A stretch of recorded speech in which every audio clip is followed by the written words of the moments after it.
The best moment to take action was 10 years ago. The second best moment is right now.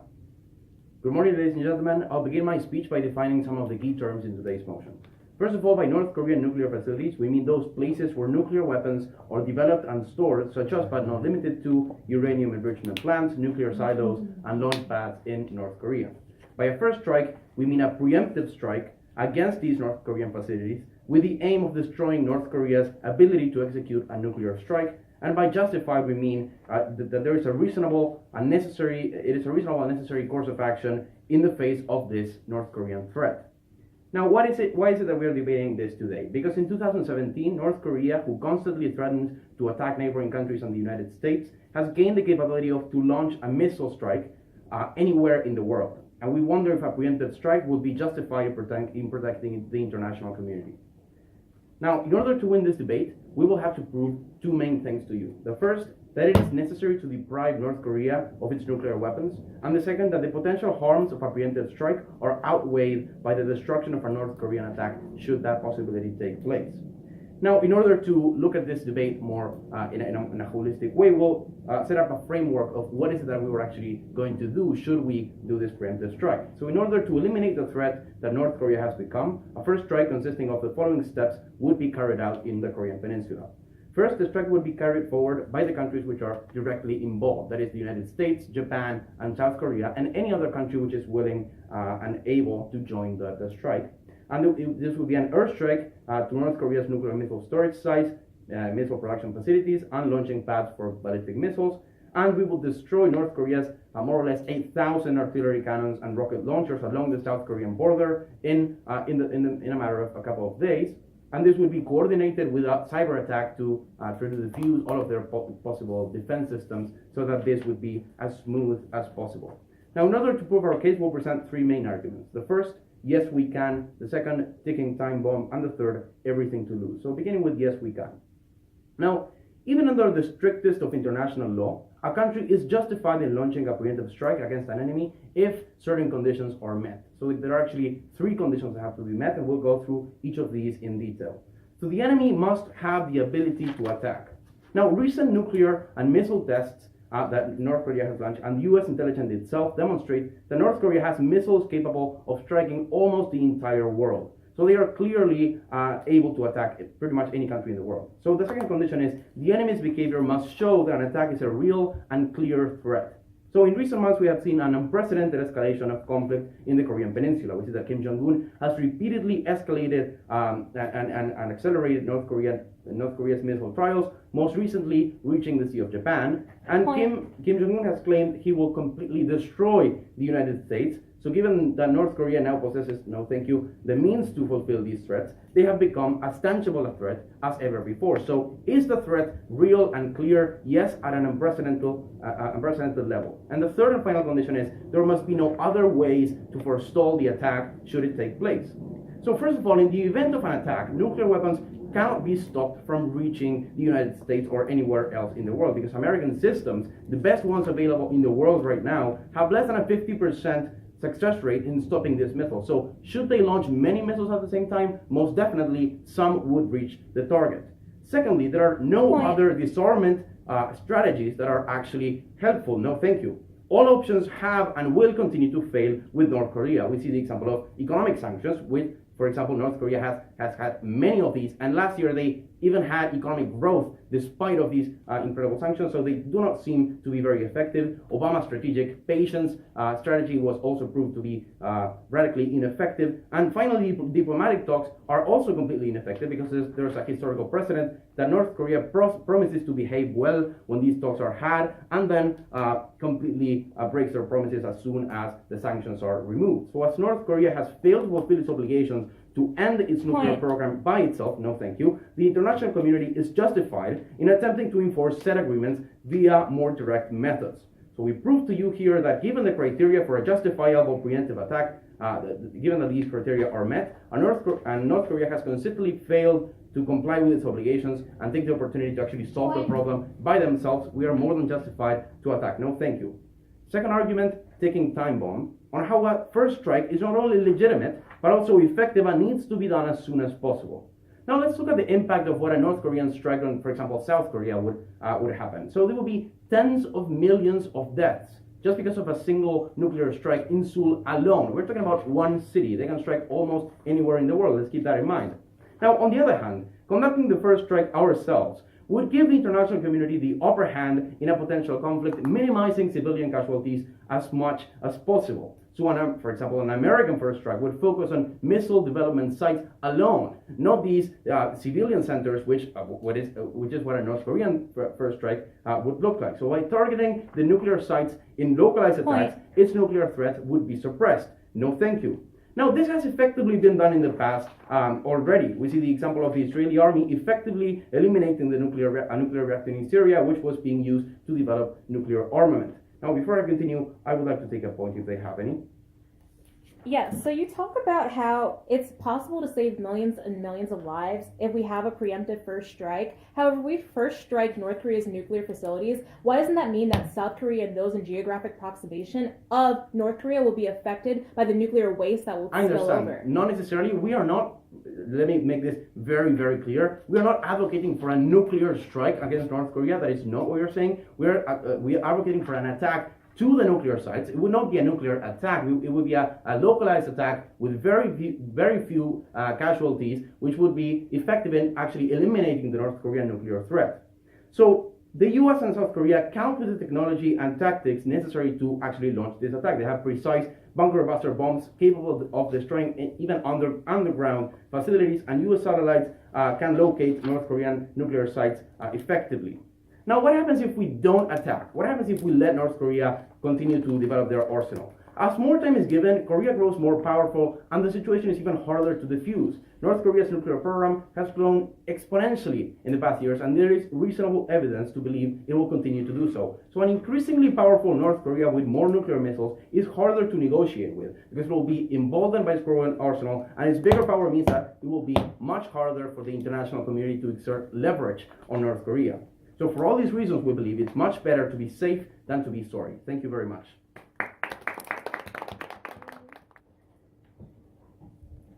All leaders want one thing, and that's for their nation to thrive and prosper.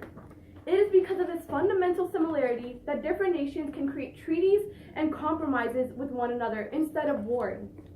And it's because of this fundamental similarity that saved the country Libya from once going nuclear.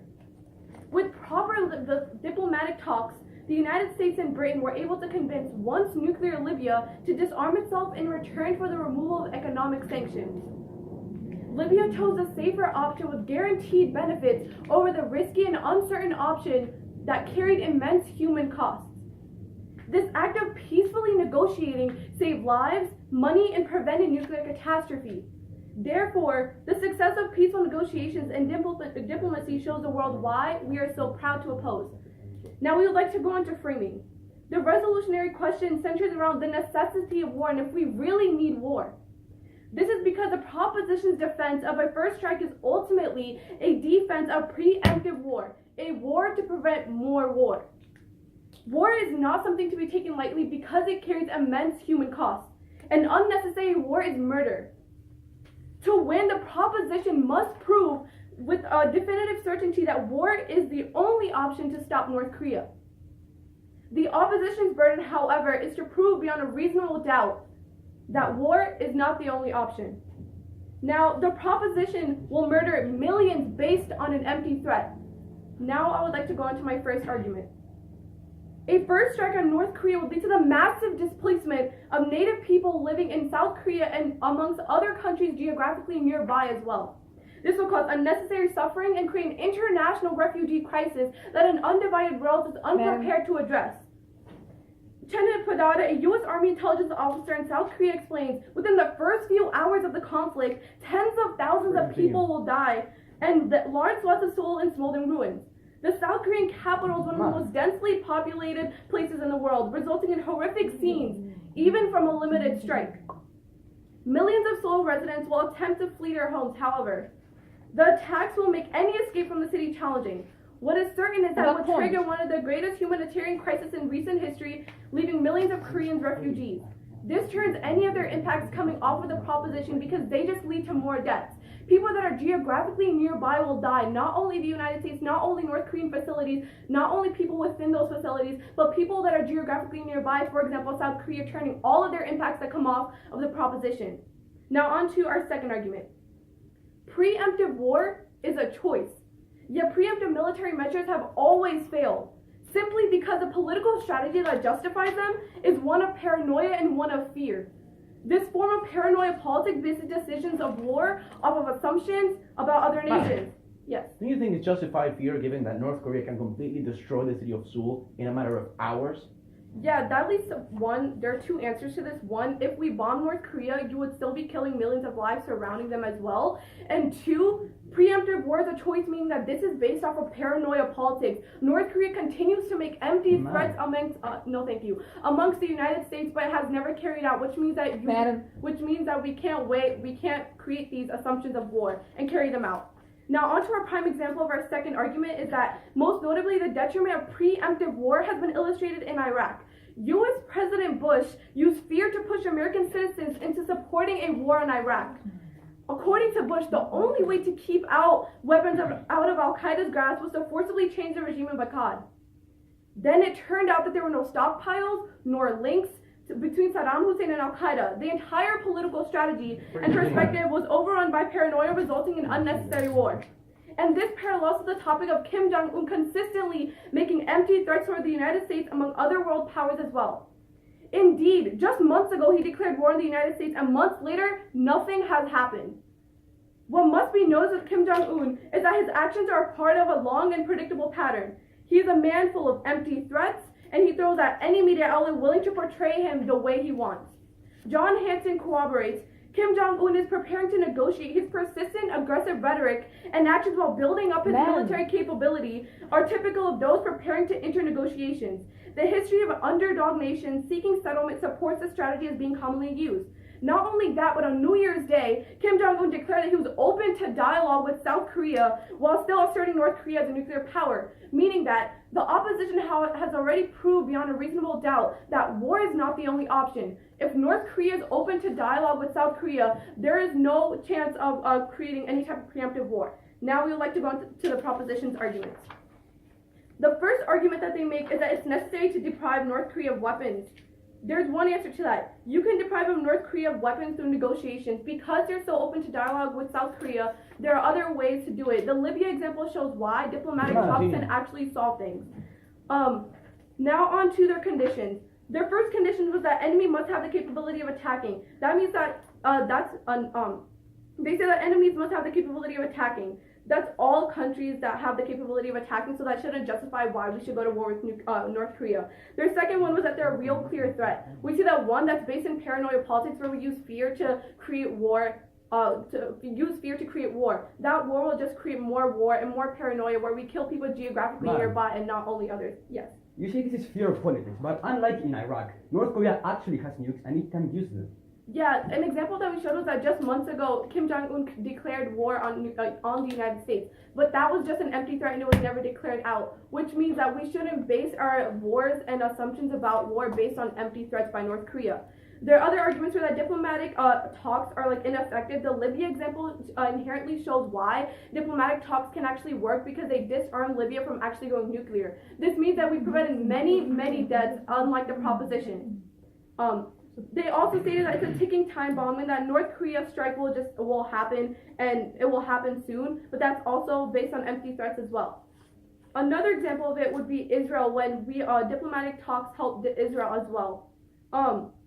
They also made the argument that they're only attacking to only nuclear facilities, but that goes back to the argument that even if you only attack nuclear facilities, you still kill people geographically nearby. Ultimately, the opposition's arguments come down to proving beyond a reasonable doubt that war is not the only option, and weighing the millions of more deaths other than people in North Korea and the United States.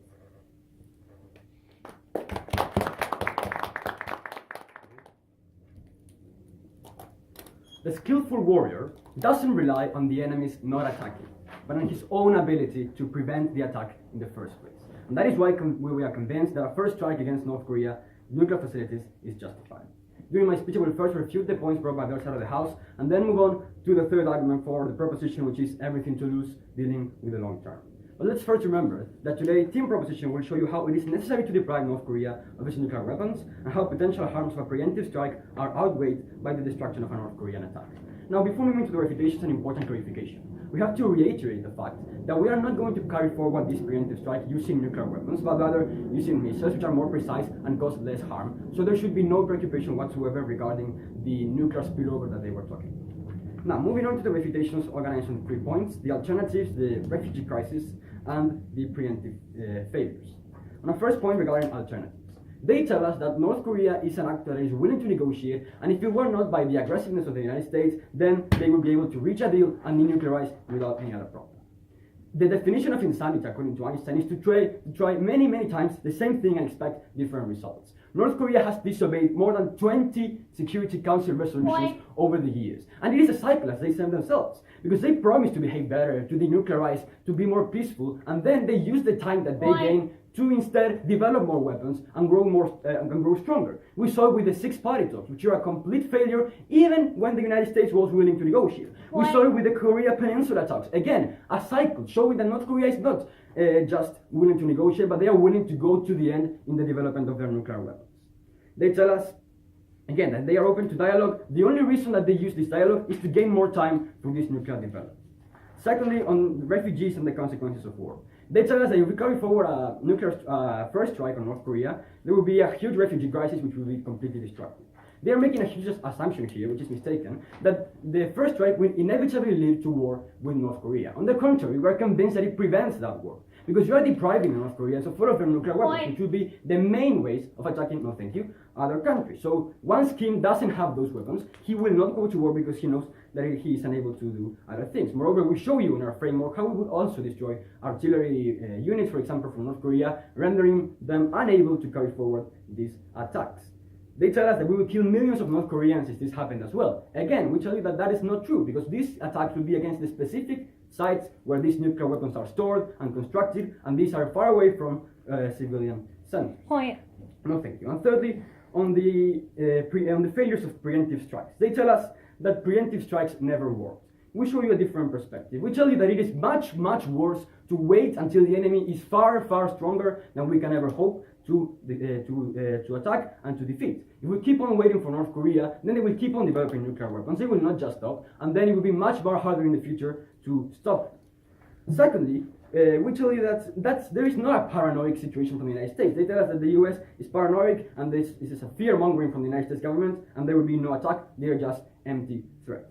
Firstly, we cannot base life of more than 300 million Americans on the hope that we think that the leader of North Korea is just bluffing. Maybe he's not doing so. Maybe he's actually threatening this country. And the one reason that perhaps he has not attacked this country yet is because he's yet not able to attack with a nuclear weapon the civilian centers in the United States. He has ICBMs, so he can reach with the mainland with these weapons, but he cannot reach this continent, no thank you, with nuclear weapons. So the moment that he does that, who knows, he will probably use them in some way or another. Then they bring the example of Iraq as a, no thank you, as a way of showing that preemptive war doesn't work. And this is a flawed example, because Iraq, as we all know, didn't have weapons of mass destruction. North Korea is proven to have these weapons by multiple intelligence agencies and by the nuclear tests that they themselves have carried forward. So there is a clear difference, there is a very real threat, and thus we need to do something before it is too late. Finally, they refuted our first condition for legitimacy. They told us that, okay, there are many countries which have nuclear weapons, so should we attack them all? The reason is that there are still two other conditions that lead us to a preemptive strike. They still have to refute those. We are expecting them to do so. Now, moving on to the third argument for the side of the proposition, everything to lose. On why failing to destroy North Korea's nuclear facilities now would allow it to get too aggressive and destabilize the whole region and eventually the world. But before that, I would like to take a point if they haven't had any. You say that it destabilizes the entire region. However, you're advocating for a missile strike on nuclear facilities that is geographically close to places like South Korea, where also China's a neutral party in the North Korea versus United States battle. How exactly is that a good strategy to take when it would just piss off China? Well, two answers for that. Firstly, we see how China has shifted its position. Now it is favoring sanctions against North Korea because they have gotten tired of its unpredictable ally. Secondly, there will be no harm to Seoul or no harm to civilian populations. There will be harm if we allowed North Korea to keep its weapons and use them to attack.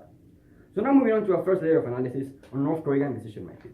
We tell you that since the Korean Peninsula split up, the Kim's dynasty main ambition has been to reunify it under its rule. That is why it invaded the South in 1950 in the Korean War, and that is one of the main reasons for its development of nuclear weapons.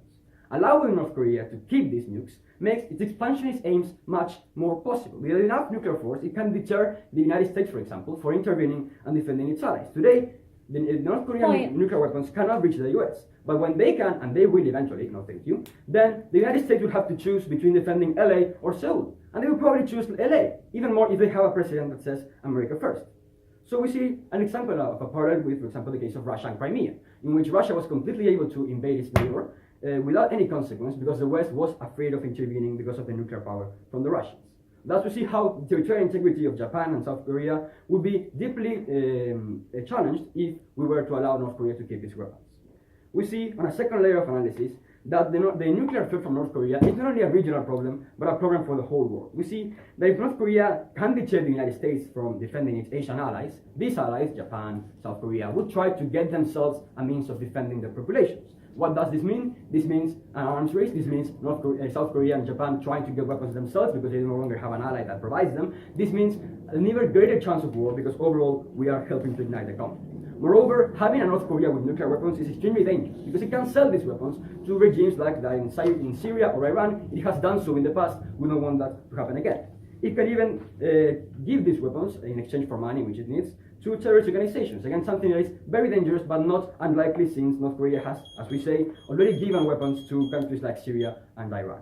Overall, unless North Korea loses its weapons, the world will be a much unsafer place. That's why we are convinced that we should be better safe than sorry. The proposition has scared you. They've scared you to death with the logic of death tolls, Americans dying in the streets at the hands of a hegemon, North Korea. The problem is that we must look beyond these threats of death and this logic to see if there is actually another option available to stop this from happening. We must see beyond this paranoia that some foreseen consequence of death could happen and look to the tangible examples provided by the opposition that proves that it won't. Here is the essential question that you ought to have in your mind throughout this round. They are focused on winning a nuclear war. We are focused on preventing one. The question is whether or not there is reasonable doubt that there are other options available against North Korea that are not reduced to war. Once we go to war, we cannot go back, which means we must be certain of this decision. If you have any doubt in your mind that there is another method to stopping North Korea, you must oppose. Here is the order of this speech. First, the order of the speech will introduce a new argument in favor of the opposition. Then I will go on to respond to their arguments and reaffirm our position. So, now that we are looking at how to stop a war with North Korea, we must remember that this is not just a conflict between the United States and North Korea. This is a global conflict, not just about this own country. If you actually look to the examples, you will see that currently right now, South Korea is undergoing negotiations with North Korea, including Moon Jae-in and South Korea. And Moon Jae-in and North Korea Kim Jong-un. The problem is when the United States strikes North Korean facilities, they violate the South Korean autonomy to negotiate. South Korea has publicly voiced that they do not want a first strike by American facilities. They do not want it. Why should the United States have the moral authority to disobey the country geographically nearby that does not want this to happen? Why do we have the authority to do this, to provoke this war? The world is not about the United States. The United States is not the sole hegemon that dictates right and wrong. And we must listen to the nations that are nearby and the nations that will be most severely affected. Don't you think the U.S. is directly involved, given that North Korea can currently strike any place in the United States? Right. I don't deny that the United States is involved in this conflict. That would be absurd. The question that I'm advancing is, what about all the other countries beside the United States? It's not just about us. So, now that I have introduced my argument, the problem that will happen when the United States strikes North Korea is that they will appear to be power hungry and as if they can be moral policemen. Other nations like China, for example, will see this and get annoyed. They'll think, well, how come the United States has the authority to do this, if they can just swoop in and solve every problem? This will turn the international community against the United States for provoking this war and will hurt our position in this situation. Insofar as we care about leverage against North Korea, then clearly this is a bad example. Now, let's go back to their arguments first. The crux of their position is that we ought to have a preemptive strike because if we don't, North Korea will continue to improve their weapons and the threat will grow even more deadly. The problem is, before you address this argument, you must look to our Chetan-Padata evidence, which shows that thousands will die if we strike North Korea, and not only this, the strikes are an empty threat. Think for the past month, for the past year, Kim Jong-un has blabbed to every possible news authority he can think of about how he is going to strike the United States. Has he? No. His threats are empty, and he has continued a long pattern of empty threats throughout history just to advance his own influence and to appear to be in power. Now, their only argument they advance is the Crimea claim, that we can't let them improve their weapons. But one, America is much more powerful than North Korea. Sure, if we let time go on, North Korea will be able to improve their weapons, but so will the United States. And insofar as our weapons are already better than theirs, this will not be an issue. Second is that no, we have proven that it's comparatively worse to strike, because not only does it make the United States look like a hegemon and turn the international community against us, but it is also an unreasonable response to an empty threat. Now, the Iraq example. They respond to our Iraq example of the false invasion by saying that Iraq didn't have nuclear weapons. Yes, Iraq didn't have nuclear weapons, and that is why the invasion was not justified. Just in the same way that we don't have certainty over whether North Korea will strike, in the past, we did not have certainty over whether Iraq could obtain nuclear weapons. The question is an issue of certainty, and this is a constant across both situations. Are you certain that we don't have any other option? That is what it comes down to. And in Iraq, we were uncertain, and now we are uncertain. The example is no different. On that point, you're saying that in Iraq the strikes didn't work, but by that same logic in Syria, the strikes against nuclear facilities completely prevented Assad from acquiring nuclear weapons altogether. In that case, they were clearly effective, and so can they be in the case of North Korea. Right. So the problem is your example. We're having two examples, comparing them to the current present day. I have made comparative analyses as to why my example is a continuity throughout history. In your example, they were definitively sure that Syria had nuclear weapons and that they were going to use them. There was no uncertainty. So yes, the strike worked. We have proven that currently in the present day, there is not that certainty, and that certainty does not exist, which means we can't engage in this strategy. Now, the only other argument that they advance is that we don't strike using missiles or nuclear bombs. The problem with this argument is, one, a first strike definitely implies using nuclear weapons. You don't call sending soldiers on the ground a first strike. It's a question of terms of art. But second is, even if you don't strike using missiles, you are still striking nuclear facilities, which is going to have the same sort of nuclear fallout on the geographical areas nearby, which means the impact of South Koreans dying from nuclear waste will still occur. The question you ought to ask is, are you certain there's no other option? We have proven that you shouldn't be.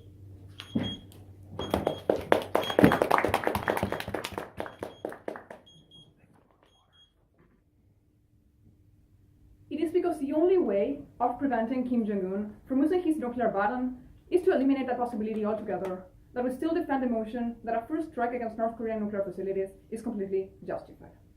In this debate, Team Oppostion has managed to prove to you that it is necessary to deprive North Korea of its nuclear weapons, that the potential harms of North Korean of a preemptive strike are completely outweighed by the destruction of a potential North Korean nuclear attack, and the rebuttal imposed by the opposition that it is the only option that we have left to resolve North Korean threat. We have 3 points of contention in this debate, these ones being the necessity, a real threat, and the aftermath. on our first point of contention on the necessity of striking North Korea's nuclear facilities. They say that it is completely unnecessary to conduct this policy because of the success of diplomacy in different countries. They don't bring many examples apart from the one on Libya and the one on Israel, which they haven't brought forth any substantial analysis. But we have a fundamental example for Libya that it was a complete failure.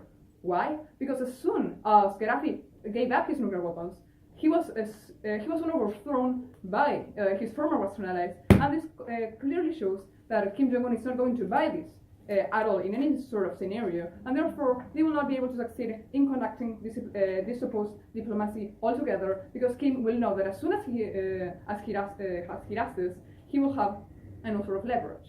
Now, for instance, on a second answer, we have already seen a plethora of cases in which the international community has tried to engage in talks with North Korea, but this has been a complete failure. We have already told you how they completely ignored, 20 legally binding Security Council resolutions, and they have brought no contention to this point.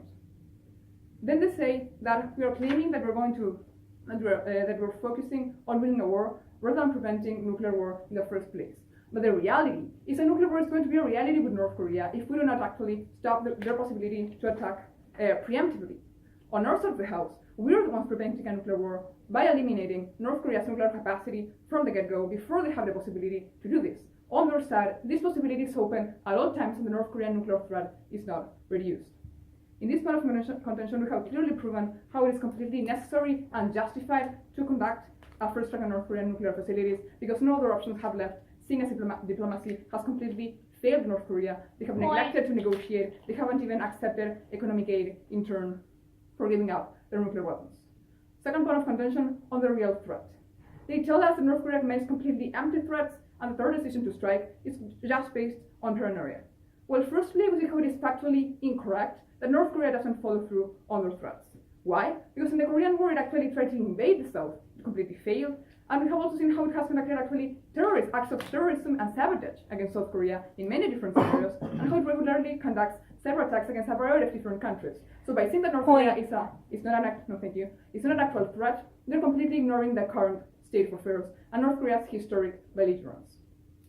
Now, what we actually see is that this decision is not based on paranoia in the slightest, because North Korea is an actual and clear threat, and that if we do not take measures to minimize the threat as soon as possible, they're going to continue developing these nuclear weapons, and the threat will only enlarge as time goes by. It is not based on paranoia, considering that Kim Jong-un does nothing but constantly engage in incendiary rhetoric to provoke a nuclear war, and has threatened to strike the entire continental United States as well as any sort of place in the world. No, thank you. Then they bring this very problematic point on how North Korea is actually ready to engage in negotiations and is opening talks with the South. Well, we see how this is clearly not the case, because historically North Korea has claimed to warm up with South Korea in several different examples. We have seen no results in terms of deterring the threat in the long term. They're just, they're doing nothing but buying time in order to be able to develop their nuclear program. And we clearly see how this is not actually going to be the case, because the end goal of North Korea is to be able to annex South Korea under its own communist government. So clearly these negotiations are just an act that is being conducted by the Kim dynasty that is not actually going to materialize. We have seen what we saw throughout history and throughout their current diplomacy. And then they say that just because the Kim hasn't struck the United States, we shouldn't actually conduct this. Well, first of all, we tell you that they haven't struck the United States or any other country because they do not have the capacity to equip an intercontinental ballistic missile with a nuclear warhead. And in fact, this possibility is becoming more alarming and more imminent as time goes by, and it is speculated that it will acquire this possibility in 2018, ladies and gentlemen. And on a second answer, we see how they actually want to give North Korea the leverage in a potential conflict, because they are basically saying that they are waiting for North Korea to strike first to do anything against it, which just means that North Korea will strike against urban hubs, resulting in a much more loss of civilian life than in our side of the house, where we just strike places such as nuclear launch pads, for example. So in this point of contention, we have clearly seen how we actually minimize the damages in the long term, and how it is completely justified to conduct a first strike against North Korea, given that it is an imminent and clear threat. Third point of contention on the aftermath. They say that the casualties on a potential conflict will be enormous because of nuclear fallout, for example. But what we tell you is that destroying, for example, places of vehicles used to transport missiles or nuclear launch pads is completely different from destroying, for example, a nuclear strike. They're completely ignoring the technical differences between these two scenarios. And then we also tell you that actually we're not going to war, as they're saying. We're not going to start a nuclear war with North Korea. We're actually just destroying the possibility of starting one. Then they say how a strike has an enormous human cost, which is saying that firstly, a North Korean first strike is actually extremely worse for the world as a whole, and secondly, that we cannot wait until he actually develops the capacity to strike against his nuclear weapons, and that threat will only grow exponentially. Then they say that a humanitarian crisis will result of engaging in conflict with the North, which is that we already have a humanitarian crisis in North Korea already, so on their side of the house, nothing is being done against this either, and we're actually minimizing civilian suffering. Then they say how preemptive strikes have always failed, and they bring the example of Iraq. Firstly, we have repeatedly told you how Iraq was not nuclear at all. Secondly, we have told you how in Syria it actually has worked, and they actually bring a huge concession by saying that Syria was ready to use its nuclear weapons. And so is North Korea, ladies and gentlemen. They say that in this scenario, it was justified to strike Syria because it had a clear intention, but North Korea also has a clear intention, and we have proven this to you repeatedly. And then this is a huge contradiction on the part of diplomacy, because diplomacy has also failed in many countless occasions in North Korea itself, and they are not giving up this possibility either. Then they say that if North Korea can increase its weapons, so can we. First of all, what? This is extremely problematic, considering that they are just waiting for a nuclear arms race. This is not a desirable scenario in the slightest, and we do not actually want this to happen. And secondly, this is just a huge contradiction on the side of the house. So lastly, because we have proven to you that North Korea is a clear and imminent threat, and that the best situation is to stop this possibility altogether, it is that we firmly believe that it is better to be safe than sorry.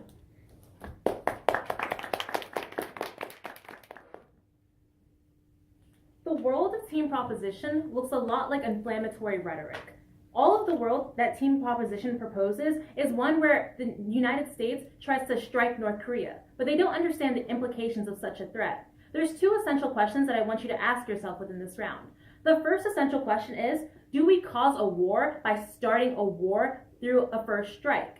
Team proposition has ignored a lot of the laundry list of examples the team opposition has provided. The first argument that I'm going to extend that goes cold conceded within this round is the idea of South Korea autonomy. It's the idea that South Korea has already started to have negotiations with North Korea right now. Now, a lot of team proposition's arguments are based off of the historical examples that were from 30 years ago, 40 years ago, but they're ignoring the modern day. Literally, within this past week, this very day, South Korea has tried to have talks with North Korea. They've decided that they wanted to invite North Korea into their country in order to actually address any of these issues that are present, which means that these are all very possible strategies in which we could take. Also, too, is that even if they prove that South Korea itself is not a viable strategy, or is that South Korea historically has been wrong, they're ignoring the fact that all their examples were before Kim Jong-un was president, which means that if Kim Jong-un is the irrational leader that they are talking about, that irrationality is the same in both the United States and within the society. I want you to look at modern day society right now. Think about who's president currently within the United States. It's also Trump. Trump himself is a very irrational actor, so is Kim Jong-un. They have a lot of falsified threats within the status quo, but it doesn't mean that they actually act on those falsified threats. Rather, they use those as forms of scare tactics in order to scare people into action. We say that that is net bad because one, those forms of falsified threats don't actually lead to anything. Rather, it's just a form of intimidation tactics. This is another form of paranoid politics in which team proposition tries to ignore. It also means that if this is all about paranoia and team proposition justifies a world of paranoia, then we should not enact any of the measures that they specifically talk about. Now, the next question that I want you to ask yourself is, do we allow one irrational leader to be the hegemon that prevents another, that tries to check back against another global hegemon? The answer to that question is no. We should not allow for Trump to try to check back against places people like Kim Jong-un, especially if we've shown empirically within the past and in the present that places like South Korea, that places like China will just get mad. Literally, that a form of preemptive force strike would violate things like the Geneva Convention. It would also violate South Korea's autonomy because it shows that when we try to strike North Korea, it ruins the form of public negotiations that are already happening within the status quo. It also ignores the ways in which China is trying to take a neutral standpoint into this type of situation. Now, the first argument that I'm going to advance from Team Opposition is the argument that was extended by the Pagaga evidence. Pagaga evidence is really damning here. It talks about how South Korea will get affected by the situation. Even if the Team Proposition tries to make claims that they're going to use a missile to strike North Korea's nuclear facilities, I want you to think about how nuclear facilities themselves happen within the status quo, and how if you try to strike them, it will cause nuclear spillage, which means that people within close proximation will be affected. So those within South Korea will face the damning effects of a nuclear spillage happening within their territory. We said this is net bad because even if they try to prevent a war, what they're doing is triggering more and more war because it causes massive amounts of people to actually die at the end of the day. Next is that they try to say is that North Korea itself has tried to check back, or North Korea has shown initiation within the past with things like a Korean War, with things like terrorist tactics. One is that they fail to address the fact that, yes, this is not under Kim Jong-un's status, but also two is that this is all based off of paranoid tactics. These intimidation tactics is what has led for them to try to make that type of rhetoric within the status quo. But it doesn't mean that they'll actually enact upon it. It just means that they use these as forms of scare tactics in order to intimidate people. But I guess Team Proposition disagrees. Madam, you're completely ignoring the fact that Kim Jong-un has advanced his nuclear program to unprecedented levels. He's the most threatening North Korean president so far, if we take any of them into account. I think that I've definitely noticed that North Korea itself has definitely advanced their nuclear weapons, but also you've ignored the ways in which Kim Jong-un uses irrational rhetoric in order to steer his type of political campaign. He tries to threaten people in order to have intimidation on the global status. That's exactly what America does. That's exactly what China does in order to remain global hegemons. Which means that this is totally what's happening between different foreign nations, and that's how they retain their types of intimidation and their types of powers as global hegemons. But also too, is that even if that argument is true, we've proven that South Korea can solve that for a lot of these issues. You don't need to address war by starting a war. What you can do, however, is have negotiations in order to resolve that for a lot of these problems. Now, the only argument that they have against this is that we don't have the possibility and they'll just acquire more weapons and they'll just keep accumulating. However, that accumulation is inevitable within a society such as ours or the world that we live in today. The United States is still gaining more nuclear traction. So is China, so is North Korea. But the question is, will they actually utilize these weapons? Mad theory will check this back. A lot of people would realize that mutually assured destruction is definitely a possibility within the status quo, and they don't want to die. So if we allow for situations like South Korea to be affected by these scenarios, and we allow for people like the United States to trigger a war where both China and South Korea will get angry, that allows for us to cause even more damage. If in Team Proposition's world, they actually care about people, then we should not base our strategies off of empty threats, but rather we should help the people right now by showing different effective strategies. Now, let's go into some of the arguments that they tried to make against ours. The only thing that they have said against our argument on paranoid tactics is the fact that it's historically happened within the past. But again, a lot of those historicity arguments ignores the ways in which the modern reality takes us out. It shows that South Korea, as a nation right now, will be able to solve a lot of this back. So, I guess the debate itself falls down to a lot of essential questions here and a lot of essential points. The point of Team Proposition is in a world in which they base a lot of their rhetoric off of empty threats. They base a world in which we can justify places like Syria, where Syria will try to use weapons historically in order to cause those harms. One is that the Syria example does not make any sense. Like my partner said, we're trying to use floating examples in order to make comparative analyses. However, these floating examples ignores modern day. If we've showed you empirical realities that shows that South Korea will try to take the initiative in order to check back against North Korea, and that China will just get angry, then you should prefer these empirical realities because they're grounded right now in the status quo. But also too, is that we've shown you actual status quo realities that they will cause people to die. Which means that if this preemptive first strike, which causes the initiation of death to happen, then you should not justify it in any sense of the word.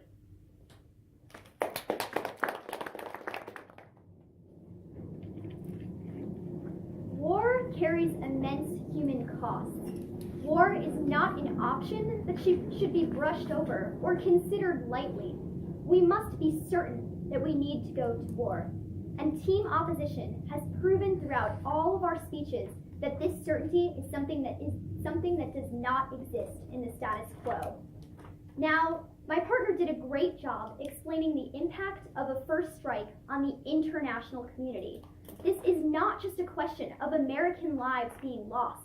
This conflict extends beyond borders. And if we really want to have leverage against North Korea, we must examine the broader implications of our decisions on those around us. My partner did a great job contextualizing the South Korean autonomy argument. In the status quo, right now, at this very moment, North Korea is undergoing peace talks with South Korea, and both leaders are endorsing those talks to different extents. Now, this example of negotiations that are happening in the status quo disproves the claim that war is the only option. It clearly disproves it. But even if you do not believe this, even if you are still paranoid and worry about the loss of American lives, what you must remember is what impact does this have on the international community? We have isolated two impacts. First is South Korea. Once we strike, it will make the United States look like a moral gatekeeper of right and wrong, which will inflame the international community even more and cause them to get angry at the United States. China, Russia, they all carry nuclear weapons, and nobody wants a World War III. If the United States provokes this based off of an empty threat, it will reflect badly and escalate international tensions that have existed for years. But this isn't the only harm of a first strike. The second harm of a first strike is that of inflammation. You can't inflame to de-escalate. And we have proven that if you attack nuclear facilities, there will be nuclear spillage. There will be nuclear waste. And where will that waste go? Who will that waste affect? Innocent civilians who will die at the hands of an empty threat. So, there are two levels on which this debate operates. The first level is that of the international community and each country standing and who has leverage over who. The second level this debate operates at is that of innocent civilians who will be harmed by the decisions of the proposition. Now, what they're going to do in the next speech is they're going to get up and they're going to scare you. They're going to give you scenarios of people dying. They're going to claim in the future North Korea will build their weapons to mass extremes to the point where we can never negotiate with them at all. But the problem that they've conceded throughout the last speech is that, is this really true? United States, Russia, we all have nuclear weapons, and we are all much more developed than North Korea at this very moment. Sure, prolonging war might give North Korea the ability to maybe improve their weapons a little bit, but guess who else will have the opportunity to improve their weapons? United States, Russia, and insofar as we are already at a level much higher than theirs, this opportunity is minimal. The question we must ask ourselves is, can we murder people based on an uncertain threat? Can we do that? There are tons of nations with nuclear weapons, and are we declaring war on them? No. Before you decide, think to yourself, what are the implications on the community internationally, and what are the implications for innocent civilians who will die at the hands of an empty threat?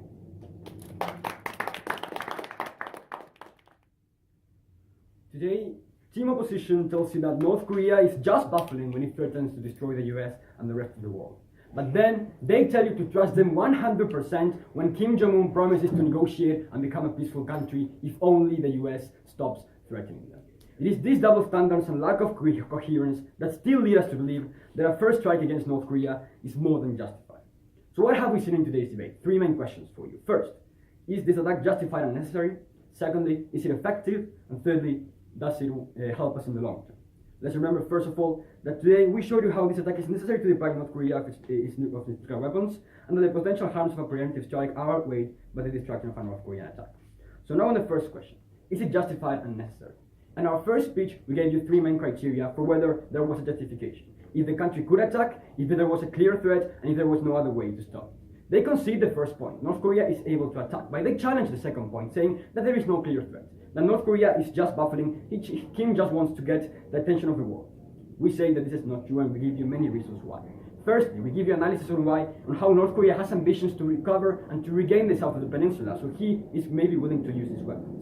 Secondly, we tell you that why go to the pain of delivering nuclear weapons, of becoming the target of international sanctions and attentions, when you're not willing to use them in any way. And thirdly, we say that if there is one reason that North Korea hasn't used its weapons first, it's because it is not yet able to strike with nuclear weapons the continental United States.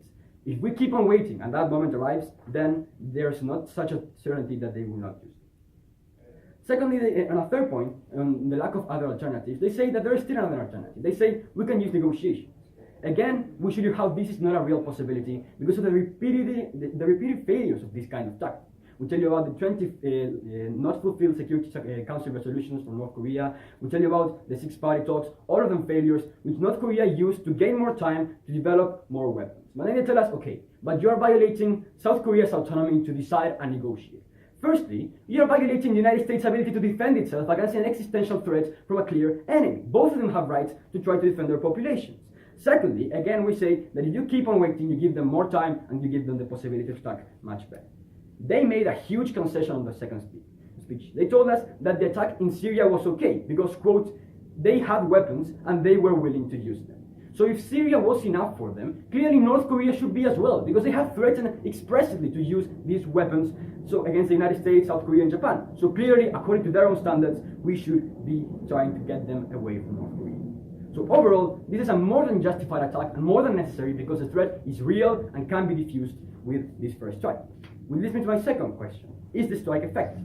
They tell us that it will inevitably lead to war. We tell you the opposite. We say that if we remove the weapons from North Korea, then it will not have the possibility to attack. Moreover, we are limiting the human costs because we are only targeting these nuclear sites. We are not using nuclear weapons to attack, so there will be no spillover. And again, in the example of Syria, there was no consequence whatsoever of destroying these nuclear sites. No civilians were harmed because of the nuclear waste that they are talking about, so we see no harm to the populations. So they make also a very big concession, not challenging at all our framework, saying we can destroy all of our weapons. That went unchallenged throughout the bench. So we showed you we can destroy the whole of the nuclear arsenal in North Korea perfectly well. Think about that. We are diffusing a very important threat with this first strike. They didn't challenge that, thus we are ensuring international security. Third question, what do we do in the long term? We tell you that if we allow North Korea to grow more powerful, the thing gets worse. Because we have escalation, because we have a bigger North Korea which is more emboldened and more willing to use its weapons in the future. They tell us we can improve our weapons too, so let's not worry, because if we went to war, we would win. The human cost on their side of the house, if we just improve our weapons and use them later on when we are very strong, is far greater than the one on our side when we prevent that war in the first place from taking place. Overall, we show that it is necessary and the potential harms are enormous of a nuclear attack. That is why we are convinced that we are better safe than sorry.